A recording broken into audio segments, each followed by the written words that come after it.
Welcome back, everybody, to Keeping It Salty with Sharesse. This is the place where we walk out our Matthew 5:13 mission to be disciples of Jesus who influence the world for good. Because if not for good, then what good are we? Guys, and we walk out that mission with all the flavor we can possibly bring to the table. Guys, if you do not recognize me, I am Sharesse, your wonderful host, and I'm coming to you live with big hair. Guys, if you are watching this, do you recognize me? No. Yes, guys, this is my real hair. Okay, this is what I look like when I do not have braids in my hair.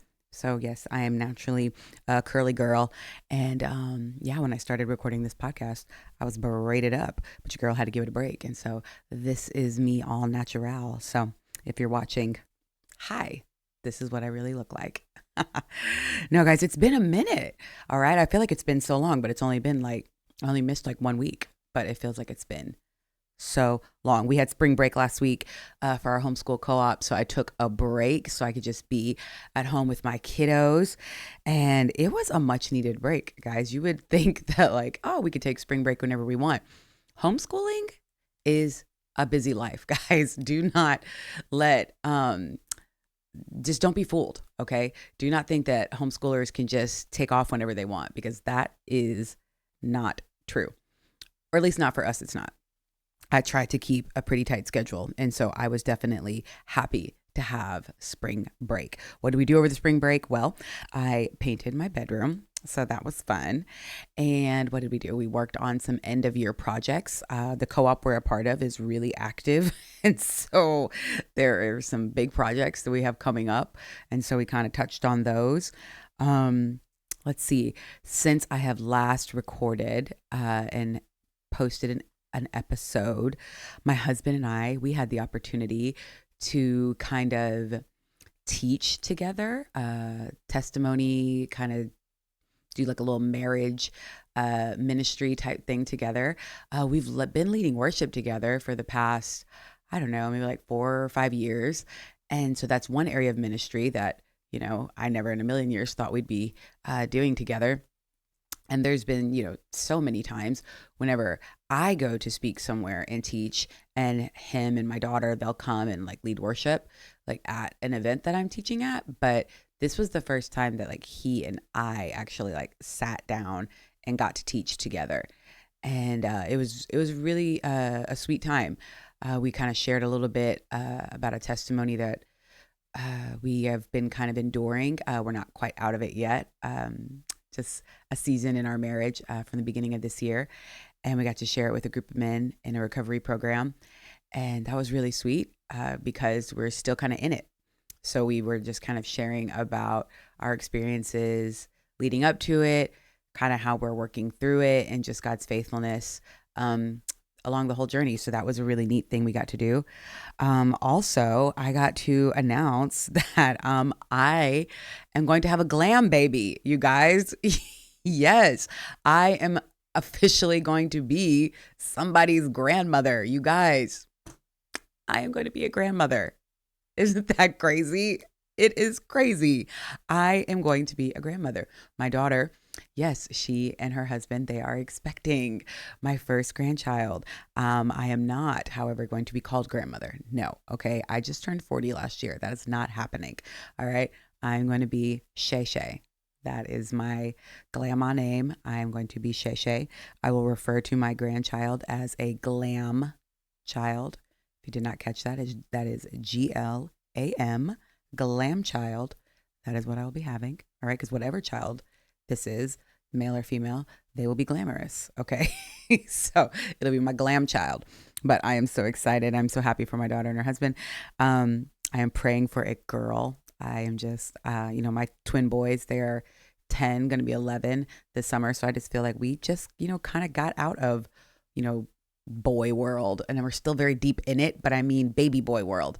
And I had it times 2, so I'm ready for a little baby girl. So that is really exciting. But guys, it's just insane how so much life can just take place in such a short amount of time, right? And that is just why it's really important for all of us, okay? Not just me, but for all of us, just to every day when we wake up, just be so thankful.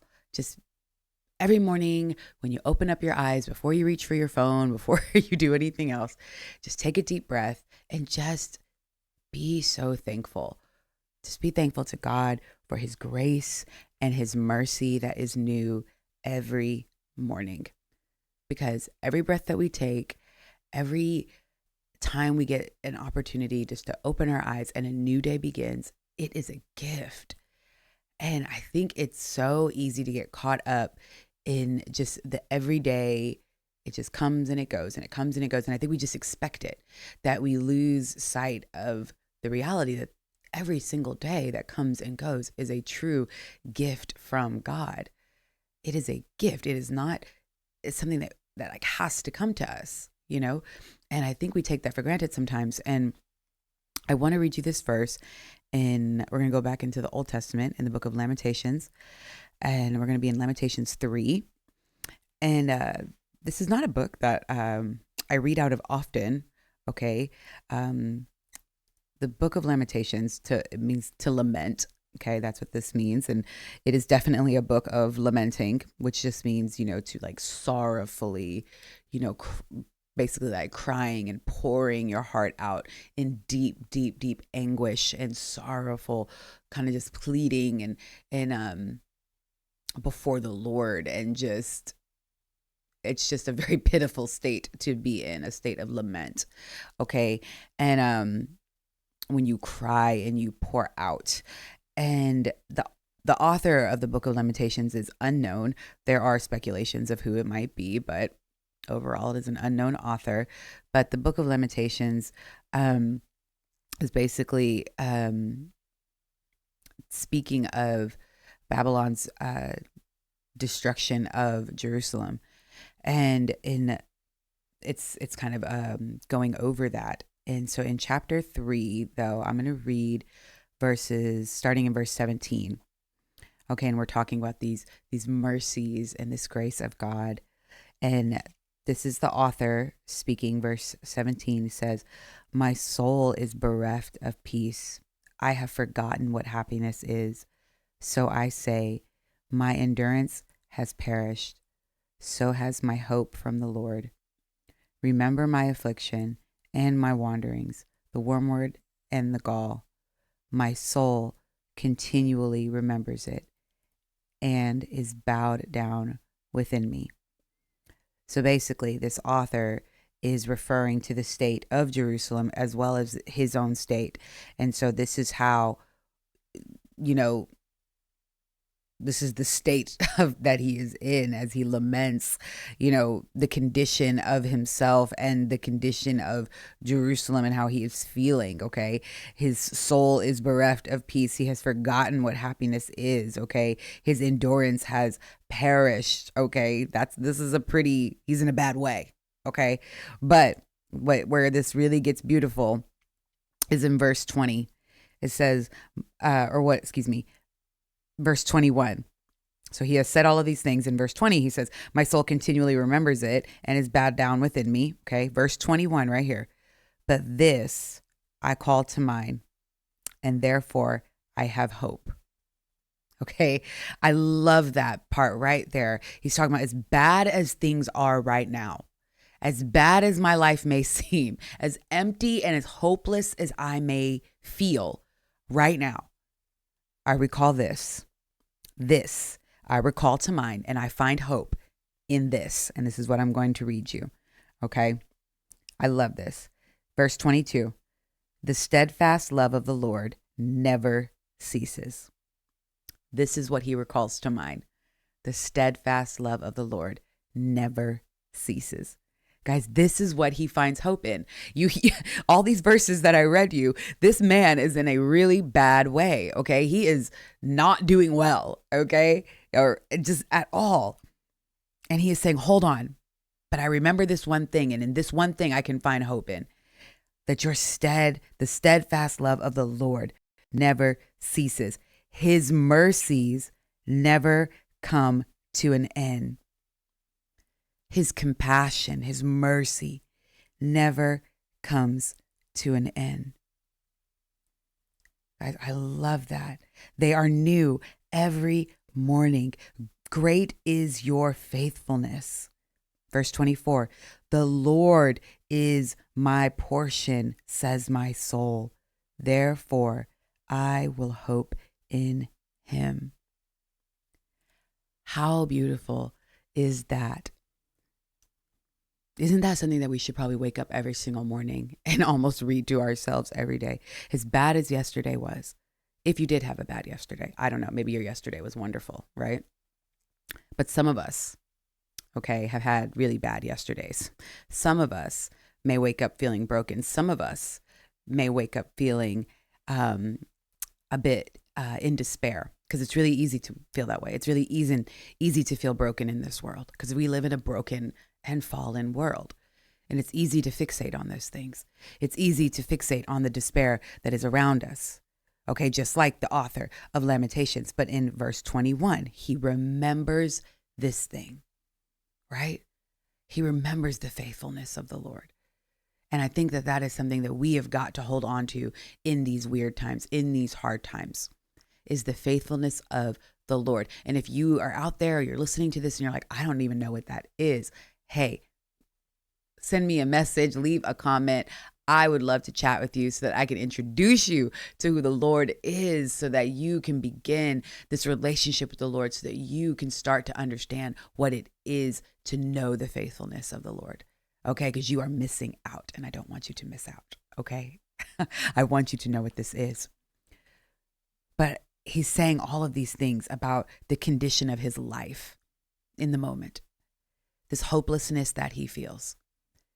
And guys, I am telling you, there have been some times, especially since the beginning of this year, that I have found myself in some very hopeless situations. And as hopeless as I might have felt, and as broke down, and at moments, very, full of despair sometimes, I could also relate to this author in verse 21. But this I recall to mind, and therefore I have hope. That it is the steadfast love of the Lord that never ceases, and it is his mercies that never come to an end, that are new every morning. And it is great of his faithfulness, and that he is my portion. He is what fills me. When we hear that the Lord is my portion, meaning he is all that I need for today. He is everything that I need for today, and he will be everything that I need for tomorrow.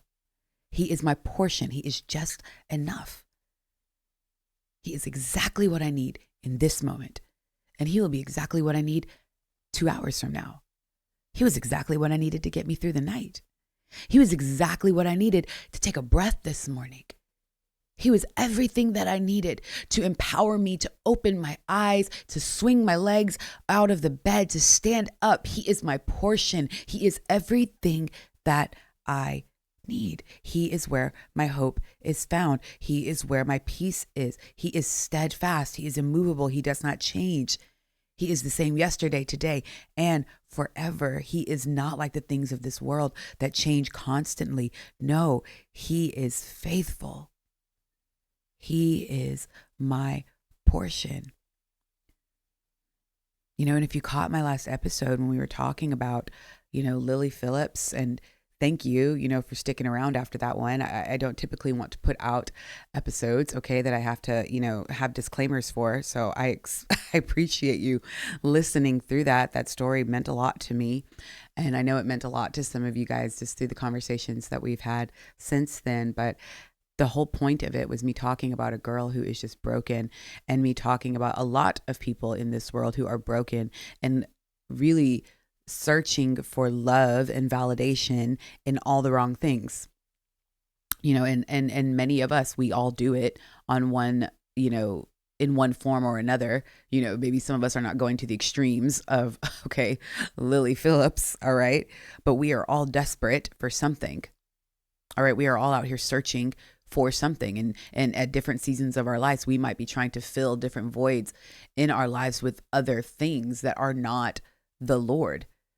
And it is his faithfulness, and he is just so good at how he brings things back to our remembrance. And we remember, oh, This is why I'm left feeling empty. This is why I keep coming back to this feeling of discontentment in my life, is because these things were never intended to fill me. These things were never intended to satisfy me eternally. These things were just meant to be, little dopamine boosts, right? They were never intended to give me eternal satisfaction or eternal peace. Only the Lord can do that. He is the only one who can.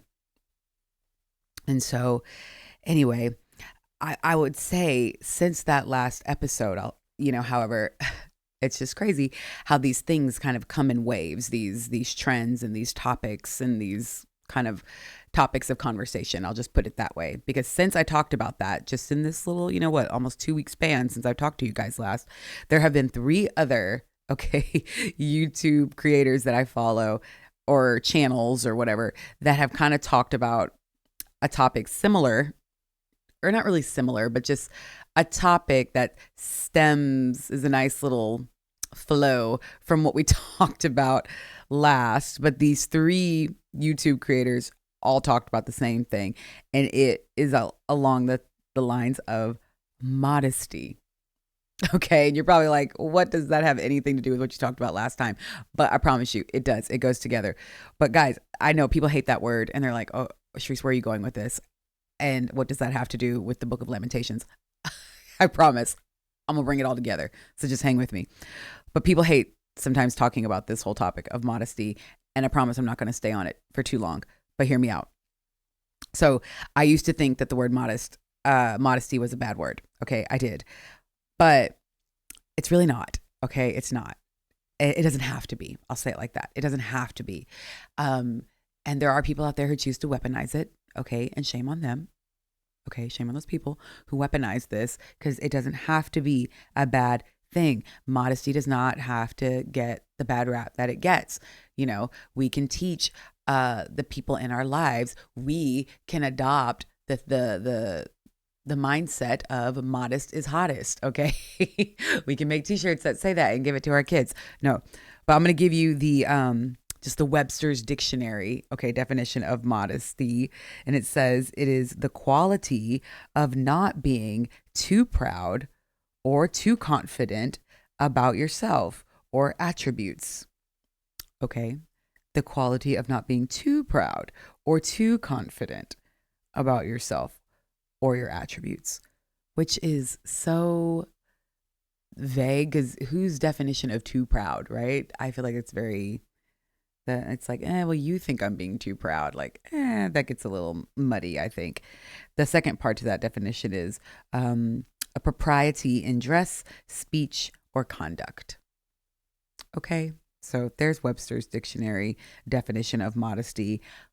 The biblical definition is kind of not too far off, but basically it's just saying the biblical definition of modesty is humility, avoiding excessive, self-promotion, and avoiding excessive self-promotion, and dressing and speaking and acting in a way that honors God and others. Okay, so basically it's like in both of those definitions, they both say avoiding being too this or excessive that, which again, I feel like is a very subjective thing, because what is too much to me what's too much to you might not be too much to me. People look at me sometimes and they're like, Sharesse, you're just too much. And I'm like, am I too much, or are you just not enough? Okay. Which then that leads to a whole other conversation. So I don't know. Because, somebody might see my hair and they're like, oh my gosh, that's too much. And I'm just like, this is how it grows out of my head. So I don't know what to tell you. Right.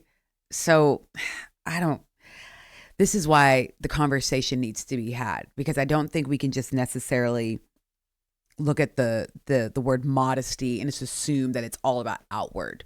Okay. Because everyone's outward. Trends change, clothes, fashion, everything changes, right?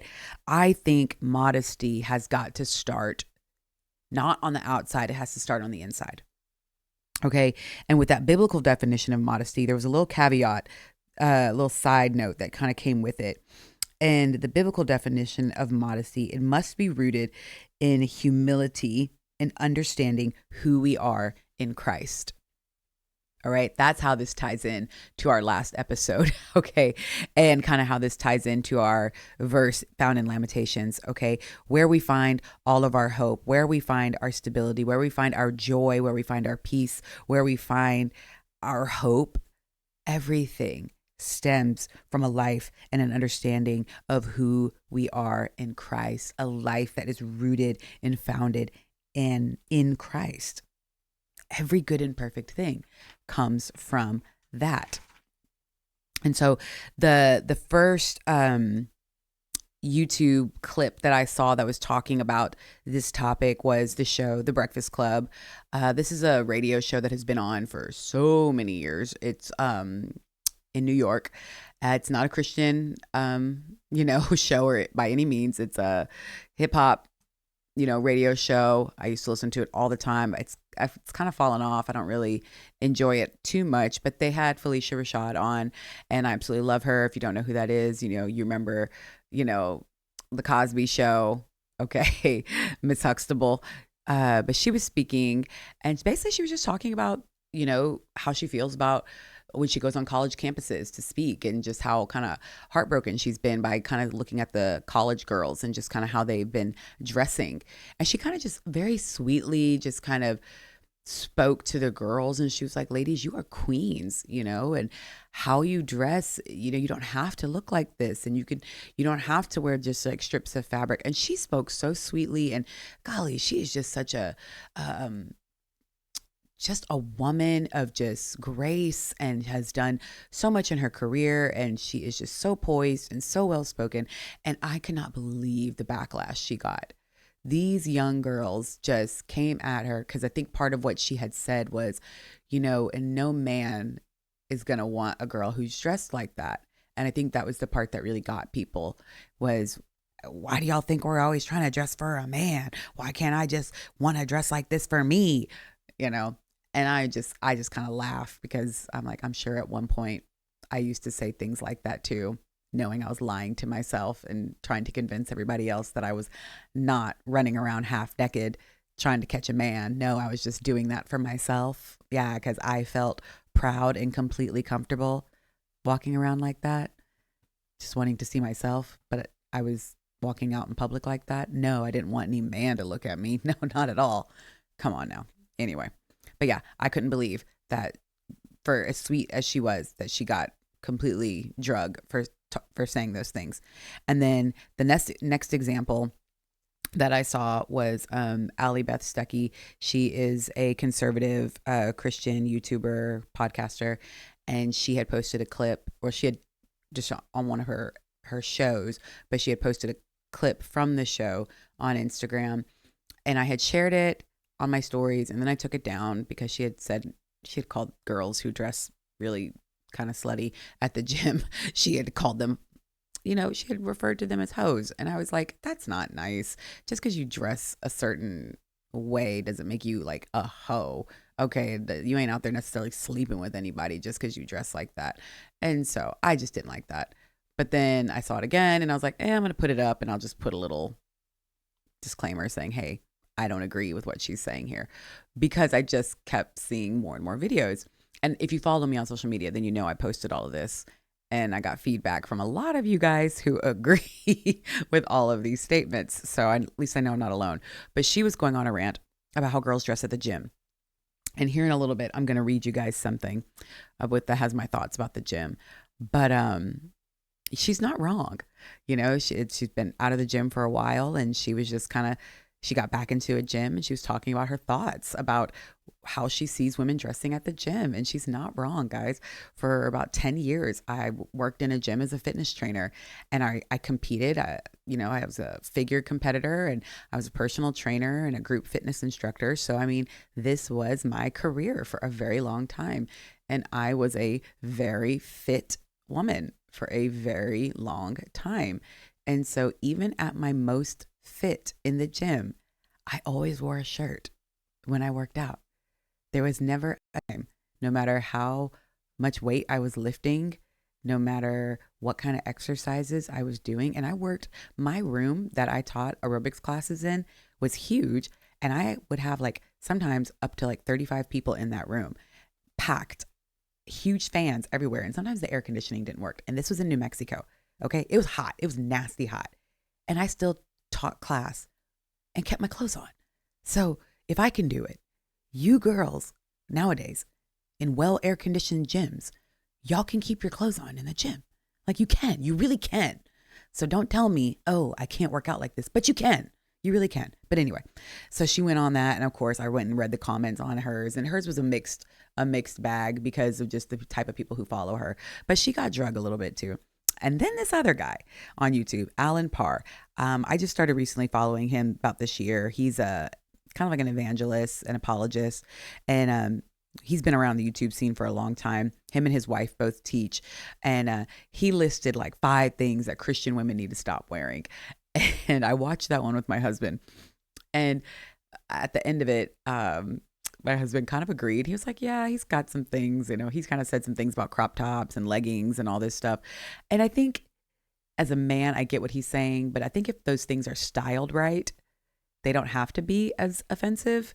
But, there's nuance, I think, in all of those things. But with the leggings thing, I asked my husband, I was like, what is the deal with leggings? Like, why do y'all have such a hang up with leggings?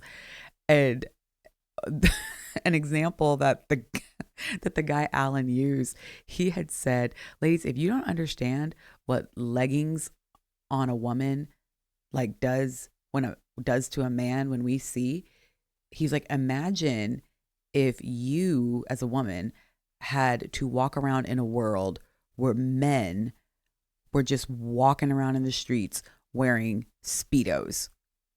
Okay, just a Speedo and a t-shirt, and you could see all their stuff in the outlining of a Speedo. He's like, that's what it's like when men have to look at women in leggings.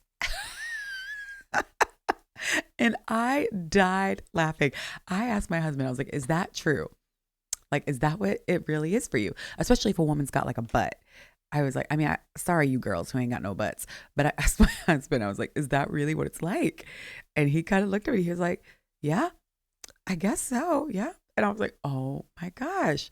And so anyway, I don't know. Whenever I do wear leggings, I am a girl who ties something around my waist, or I make sure my hoo-ha and my booty are covered when I do wear leggings. That has always been a thing for me. So I do my best to do that unless I'm just kind of like here around the house.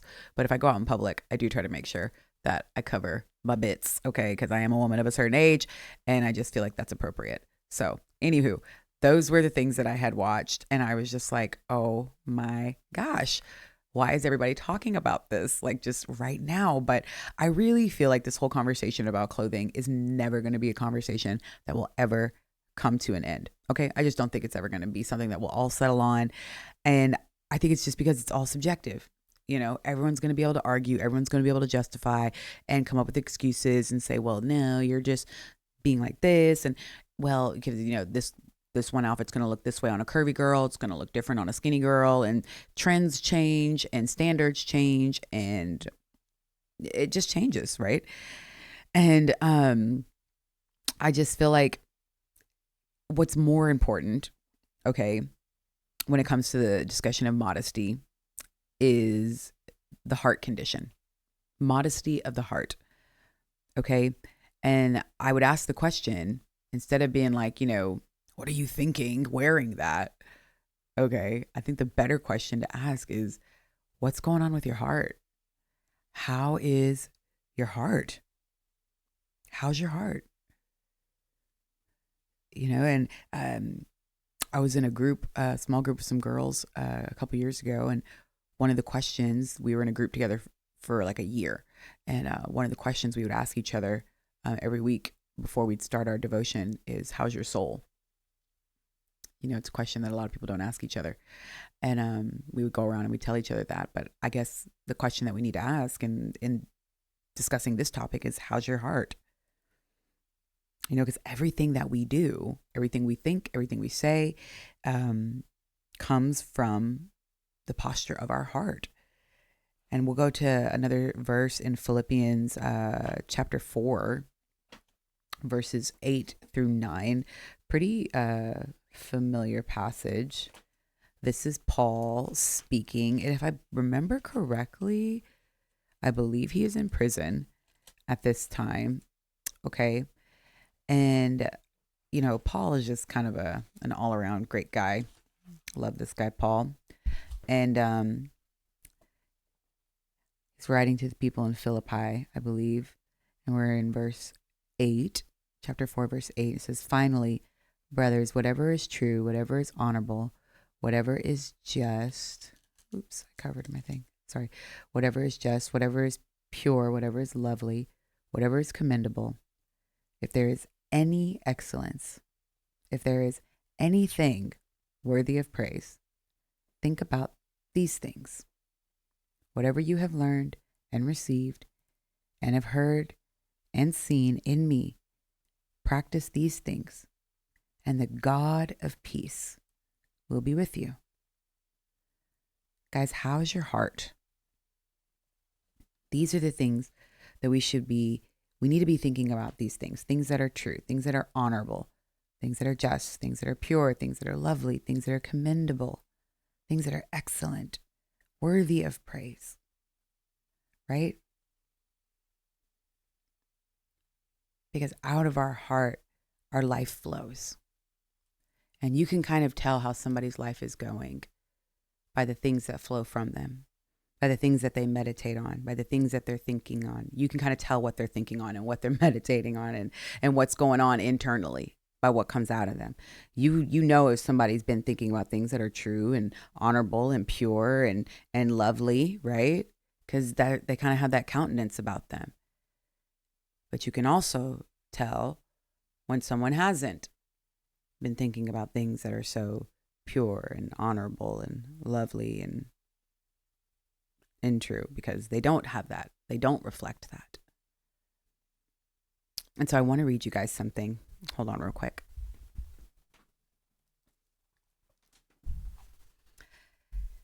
And so for those of you guys who do not know, golly, I don't even know how many years ago, I have a blog website, a short story website. I started this, maybe like 7 or 8 years ago. Okay. And I just wrote these short stories, and it's on SharesseWarfel.com. It's called Journey to Wholeness. And anytime I kind of felt like writing and it was too long for social media, I would just kind of go on and write. And a couple years ago, I wrote this piece, probably about 2-3 years ago. And my titles, now when I go back and I read my stories, they kind of make me laugh. But I'm going to read you just a little short blurb from one of these pieces. And it kind of sums up everything I've been talking about for these past couple weeks and kind of today's little chat.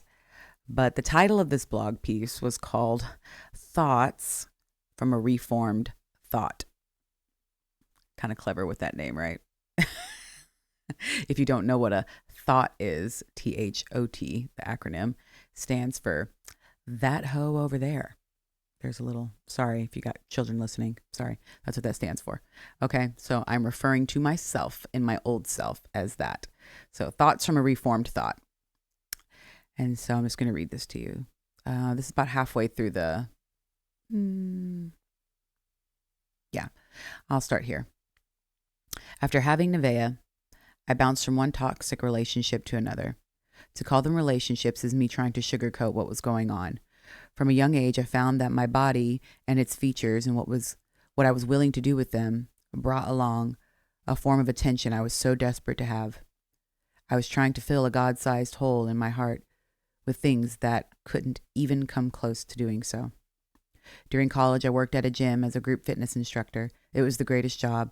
I loved encouraging people to believe in themselves and take better care of their overall health. Too bad I wasn't taking my own advice. Throughout my years working there, my own body began to change, and I started to feel myself a little bit.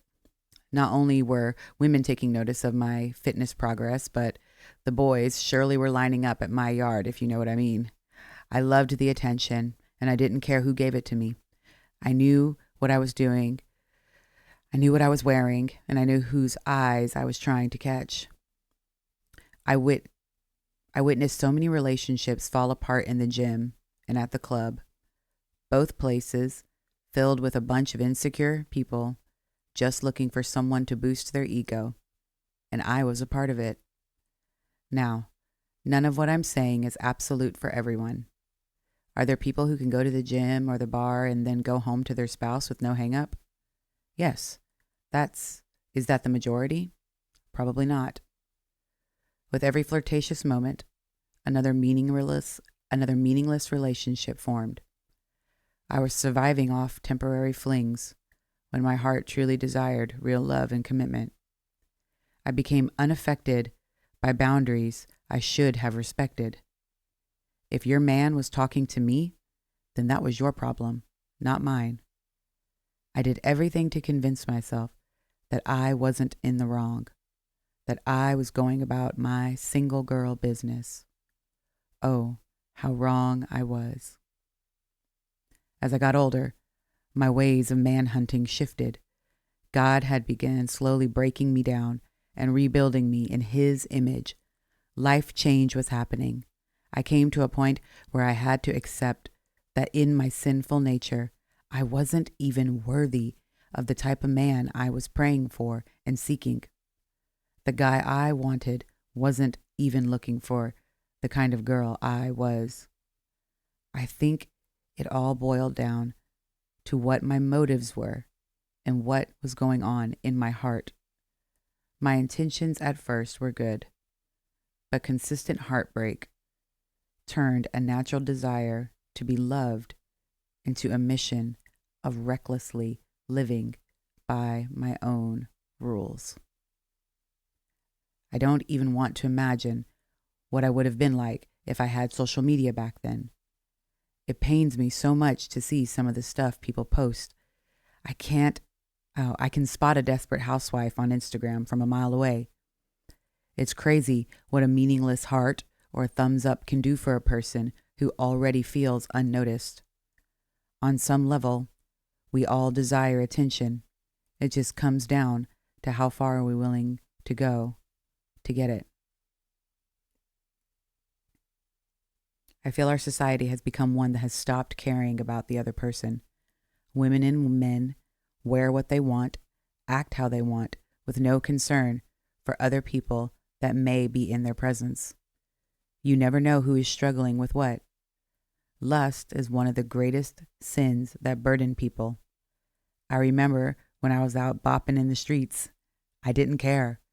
I purposely played on the weakness simply out of my own insecurity. But God is so good. He came in and changed everything for me, especially how I saw other people. I was able to look at a man and know that was someone's husband or son, not just some project for the night. I felt the Holy Spirit tell me that He couldn't give me what I desired in a relationship because I wasn't respecting the relationships of other people. How can we expect God to bless us with more if we're not trustworthy with what He has before us? Guys, I wrote that, like I said, a few years ago, and it's just funny how relevant of a conversation it still is now,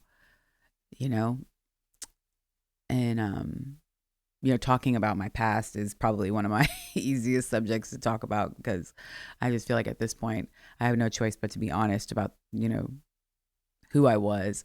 But even more so, I love talking about just how great God is, and just how He can take every broken part of us and change us all for His glory so that other people can see just how good He is and how faithful He is. Right. And that's what it's all about. That is what all of this is for. And so what's the point of all of this? What's the point of everything that I'm sharing today, guys? It's like what I read, the God-sized hole that we have, and each one of us has one. Okay. Each one of us has one. And you don't have to have gone through some sort of, tumultuous, broken relationship or anything like that. We've all got voids, Like I said earlier, some of you may be on the level of a Lily Phillips and some of you might not be. Okay. It might just be like, hey, I'm struggling to just keep straight A's in school. That might be where you're at. Whatever it is, whatever God-sized hole you have in your heart, he is the only one who can fill it. Okay? He is the only one. Okay? We cannot be filled by anything else. Our jobs can't do it. Your spouse can't do it. Kids can't do it. Social media can't do it for you. Nothing in this world can sustain you, can fill you, can bring you joy, can give you that steadfast love that we read about in the book of Lamentations. Okay? Nothing can do that for you except for the Lord. He is the one. He is our portion. Just like we read in verse 24. You know what? I'm just going to read it to you again because I just think it's just that beautiful. Let me go back. Look now if I can even find it.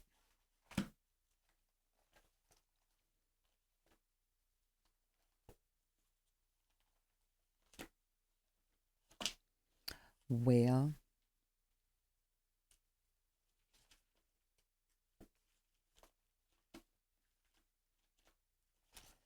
here we go.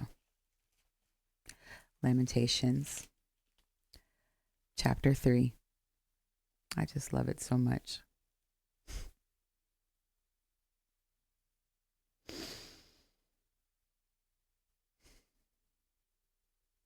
I'm going to start in verse 21. But this I call to mind, and therefore I have hope.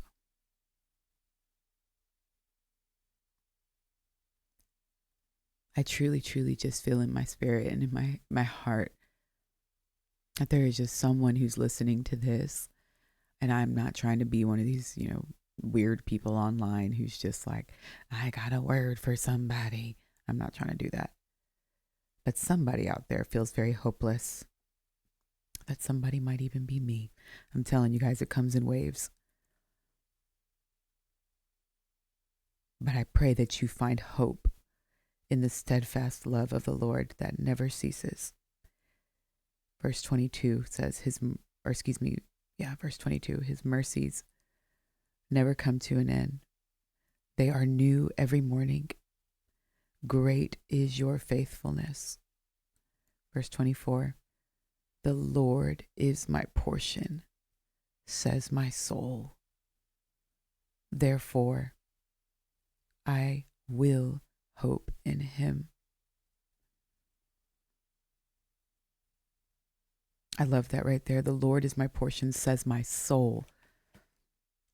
If your soul can say it, that means your heart knows it too.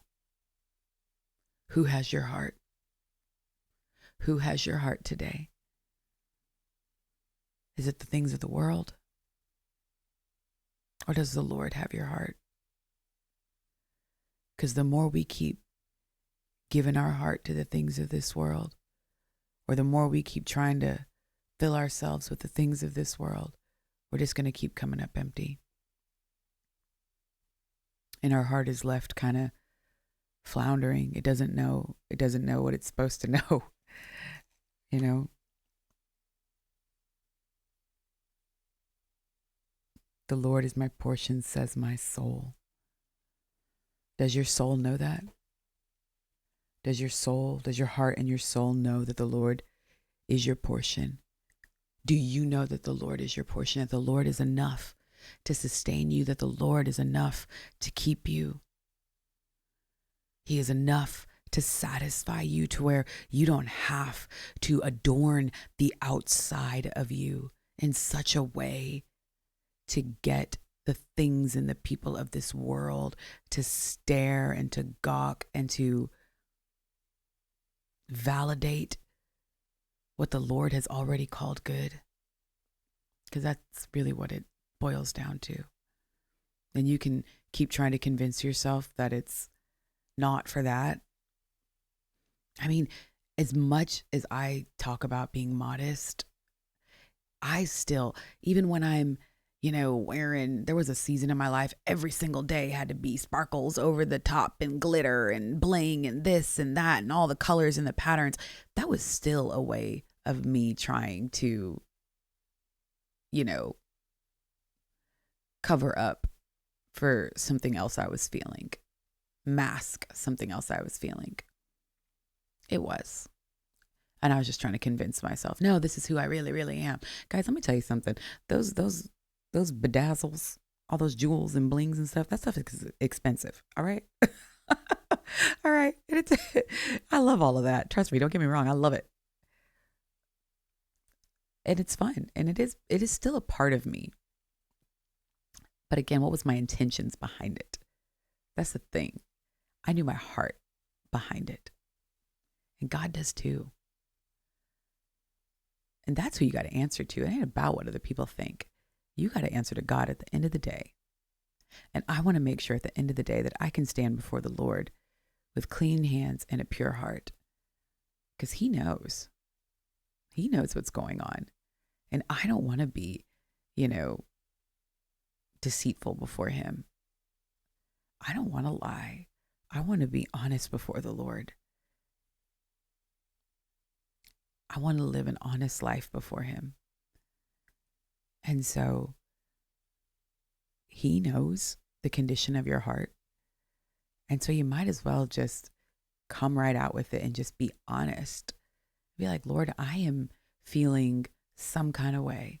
I am feeling empty. I am feeling fill in the blank. And that's why I have been reaching for validation and reaching for likes and reaching for whatever from everybody else in the world. But Lord, I need You. I need Your love.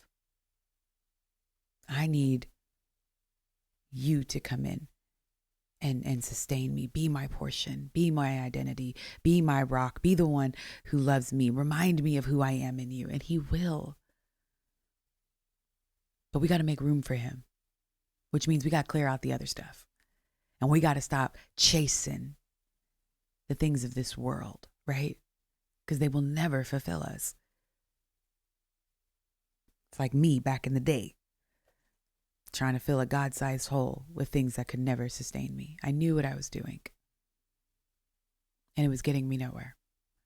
But I'm thankful for the steadfast love and the faithfulness of God and His mercies that are new every morning.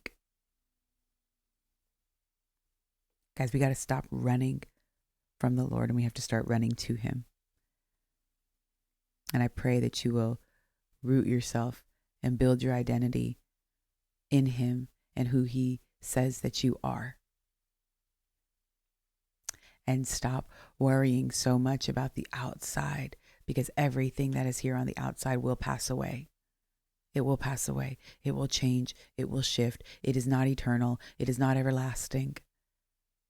Obviously, we need to steward our bodies and our health well. Okay? And we need to care about our brothers and our sisters. And, we could get all into that talk about not, causing someone to stumble and all those things. And oh goodness, that's a whole nother conversation for a whole nother day, right? But the condition of our heart and our soul is crucial. For out of it will determine exactly how our lives will go. How is your heart? Start there. Start there.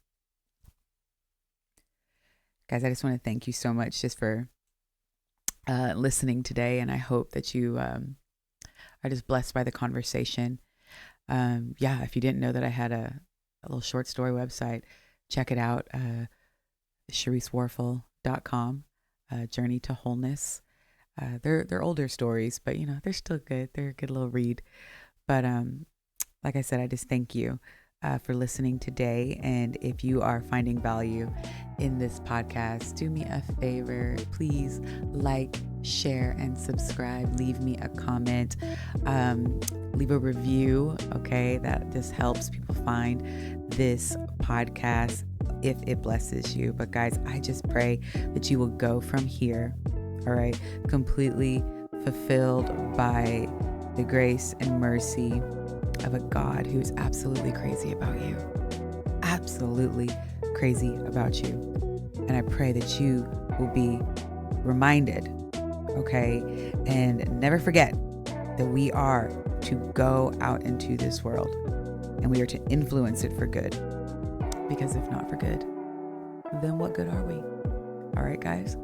And until next time, peace out and keep it salty.